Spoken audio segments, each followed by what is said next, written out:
आपण ज्या वेळेला रक्तदान करतो, बरेच जण रक्तदान करायला घाबरतात, पण माणसांनी नेहमी रक्तदान केलं पाहिजे. दर 3 महिन्यांनी रक्तदान करावं असं काही तज्ज्ञ म्हणतात. मी म्हणेन 6 महिन्यानं करा, पण वर्षातून 2दा तर रक्तदान करा. कारण त्या रक्तदानासारखं श्रेष्ठ दान नाही.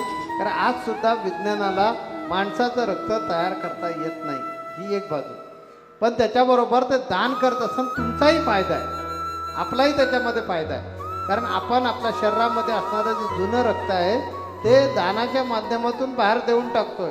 म्हणजे काय करतोय, आपल्या शरीरातलं जे आजारपण आहे किंवा जे अकार्यक्षम थोडक्यात रक्त झालेले ते आपण शरीरातून बाहेर काढतो. निसर्गाचा नियम आहे बघा. वादळ केव्हा येतं बघा, की ज्या ठिकाणी कोरडी हवा होते ती हवा मोकळी म्हणजे मोकळी निर्माण होते, कोरडी हवा निघून जाते. निघून गेल्याबरोबर तिथे रिकामे झालेल्या जागेमध्ये बाहेरून तेवढ्या फोर्स